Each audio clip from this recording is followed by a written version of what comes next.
Assalamualaikum warahmatullahi wabarakatuh. Perkenalkan, nama saya Muhammad Fajar Badrudja dari kelas K2 MSDM Universitas Tidar. Pada kesempatan kali ini saya akan menjelaskan PJPL mata kuliah Psikologi Industri dan Organisasi tentang analisis stres kerja pada studi kasus PT Makanan Nusantara. Fokus analisis saya adalah dua divisi utama, yaitu divisi produksi dan juga divisi marketing, yang mengalami tekanan kerja cukup tinggi dalam beberapa bulan terakhir.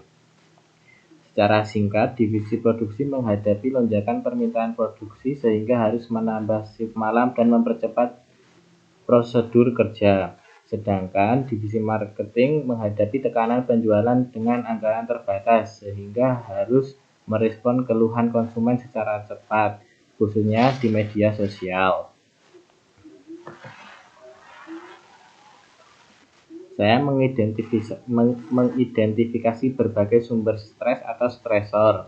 Pada divisi produksi, terdapat tekanan produksi yang tinggi, kerja shift malam dan lembur, lingkungan kerja bising, bau, dan juga panas.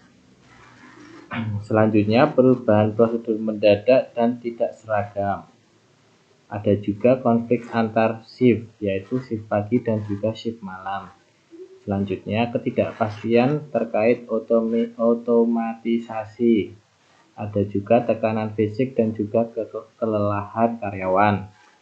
Kepemimpinan shift yang tidak konsisten dan juga masalah koordinasi saat downtime mesin. Pada divisi marketing, tekanan stresor yang ada yaitu tekanan target penjualan yang tinggi, tekanan dari manajemen pusat untuk hasil yang cepat. Selanjutnya, tekanan menghadapi pelanggan marah di media sosial. Ada juga penolakan ide tanpa diskusi dan juga kurang ruang untuk berkreativitas. Selanjutnya ada konflik internal antar tim, tekanan finansial pribadi seperti pasangan, PHK, dan juga cicilan. Kemudian ada tekanan emosional menghadapi komentar yang negatif. Kurangnya dukungan sumber daya dan budget, dan juga adanya beban kerja yang tidak seimbang atau juga kerja larut malam.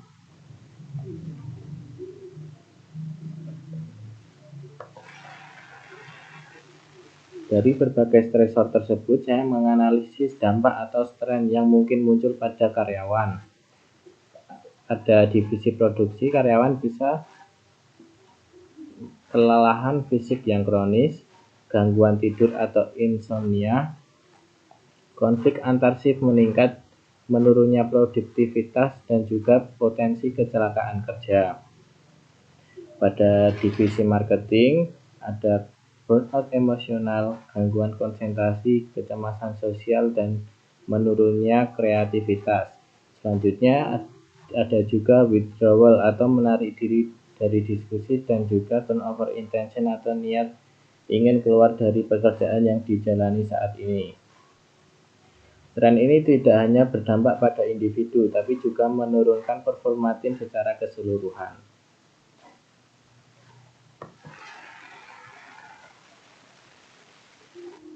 Untuk mengukur strain ini, kita tidak bisa hanya mengandalkan asumsi, tetapi juga harus ada metode yang terukur. Metode pengukuran strain yang pertama itu ada kelelahan fisik. Metode pengukurannya bisa menggunakan questionnaire self-report. Alat ukur atau indikatornya bisa menggunakan fatigue assessment scale atau FAS. Strain yang kedua, burnout emosional. Metode pengukurannya bisa menggunakan questionnaire psikologi kerja.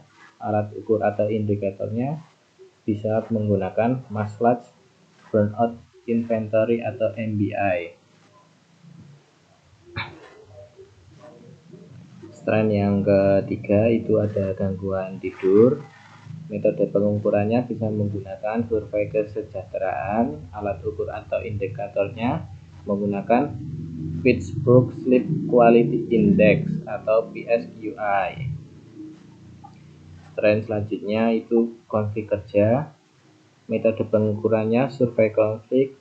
dan alat ukur atau indikatornya menggunakan Workplace Conflict Scale. Strength kecemasan bisa menggunakan metode pengukuran tes psikologis dan juga alat ukur atau indikatornya Generalized Anxiety Disorder Scale atau GAD-7. Untuk strength terakhir itu ada turnover intention.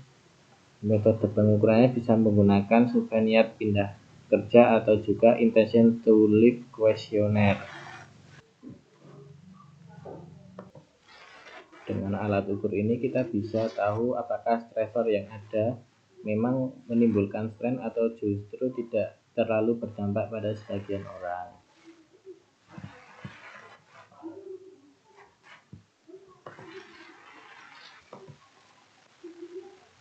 Selanjutnya, stres paling berdampak buruk. Dari sekian banyak stres, saya memilih 3 stres utama yang menurut saya paling berdampak buruk terhadap individu dan juga organisasi. Dari divisi produksi terlebih dahulu ada kelelahan fisik. Kelelahan fisik ini bisa memicu resiko kecelakaan kerja meningkat. Yang kedua ada gangguan tidur. Gangguan tidur bisa menurunkan kewaspadaan pada shift malam yang dikerjakan oleh karyawan. Dan yang ketiga ada konflik antar shift. Ini bisa mengganggu koordinasi antar tim sehingga dapat memperlambat kinerja karyawan. Untuk divisi marketing ada burnout emosional, bisa membuat karyawan jadi kurang produktif dan juga mudah putus asa dalam menjalankan pekerjaannya. Yang kedua ada withdrawal dari tim. Ini bisa menghambat ide-ide kreatif yang muncul karena orang malas berbicara dan menarik diri dari tim. Dan yang terakhir ada kecemasan sosial. Tim jadi tidak pede saat menghadapi pelanggan atau postingan konten karena adanya kecemasan sosial ini. Stres ini bisa menurunkan performa tim secara drastis jika tidak ditangani dengan serius. Selanjutnya ada strategi Selanjutnya ada strategi intervensi yang bisa saya berikan.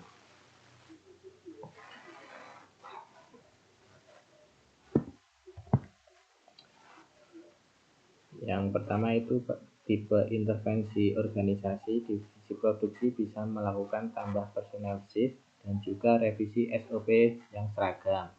Untuk divisi marketing terhadap tipe intervensi organisasi, mereka bisa melakukan tambahan anggaran promosi dan juga melibatkan tim dalam perencanaan.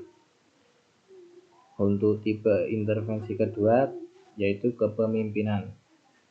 Divisi produksi bisa melakukan pelatihan supervisor tentang komunikasi shift, dan divisi marketing bisa melakukan coaching leadership tentang feedback yang konstruktif. Untuk tipe intervensi ketiga ada work-life balance.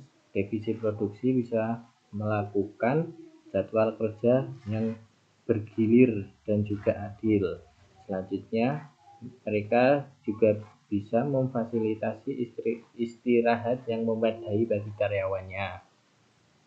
Untuk divisi marketing, kebijakan work from home juga bisa terjadwal dan juga batas jam kerja pada media sosial. Intervensi yang keempat yaitu dukungan psikologis.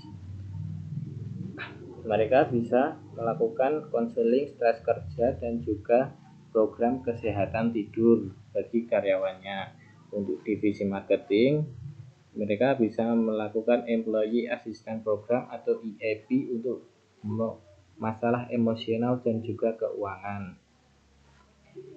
Intervensi yang terakhir itu pengembangan SDM. Divisi produksi bisa melakukan pelatihan adaptasi terhadap teknologi otomatisasi. Dan divisi marketing bisa melakukan workshop pengembangan kreativitas. Strategi ini saya susun supaya menyentuh itu baik aspek organisasi, kepemimpinan maupun kesejahteraan karyawan.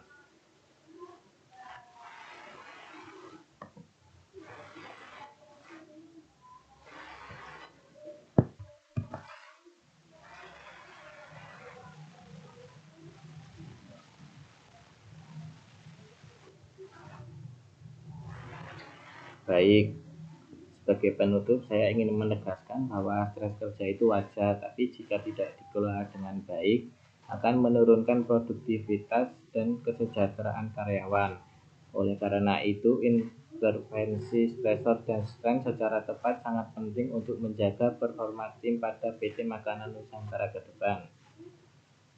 Saya rasa cukup presentasi yang bisa saya sampaikan, kurang lebihnya mohon maaf. Saya akhiri, wassalamualaikum warahmatullahi wabarakatuh. Terima kasih.